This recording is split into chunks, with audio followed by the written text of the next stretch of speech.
పూరా local. BJP కొత్త అధ్యక్షుడి ఎన్నికపై సస్పెన్స్ ఇంకా వీడలేదు.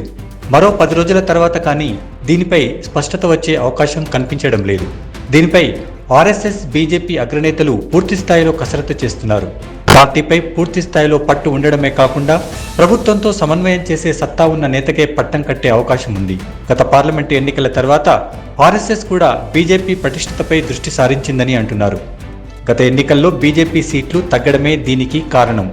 అందుకే ఆ తర్వాత జరిగిన హర్యానా, మహారాష్ట్రలో జరిగిన అసెంబ్లీ ఎన్నికల్లో సంఘ్ క్రియాశీలకంగా వ్యవహరించింది.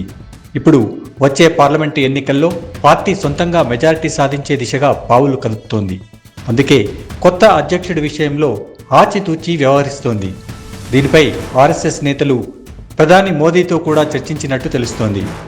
ఇప్పటిదాకా బీజేపీ అధ్యక్షుడి రేసులో పలువురు నేతల పేర్లు వచ్చాయి.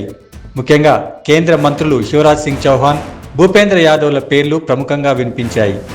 ఇక మహిళలకు ఇస్తే నిర్మలా సీతారామన్కు ఇవ్వచ్చన్న ప్రచారం కూడా జరిగింది. అయితే ఇందులో భూపేంద్ర యాదవ్ వైపే మొగ్గు చూపొచ్చని తెలుస్తోంది.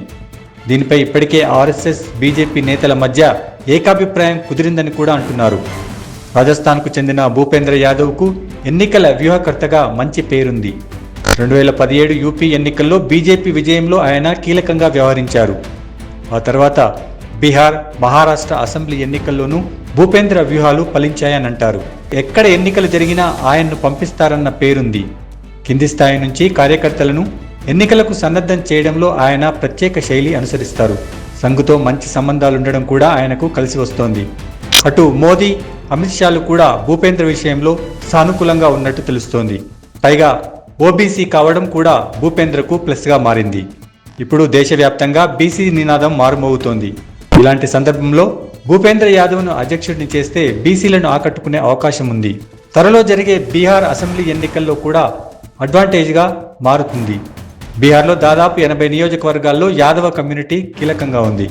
భూపేంద్ర ఎన్నికైతే ఈ నియోజకవర్గాల్లో బీజేపీ అవకాశాలను పెంచుతుంది. ఉత్తరాదితో పాటు దక్షిణాది రాష్ట్రాల నేతలతోనూ మంచి సంబంధాలుండడంతో భూపేంద్ర అధ్యక్షుడయ్యే ఛాన్స్ ఉన్నట్టు ప్రచారం జరుగుతోంది.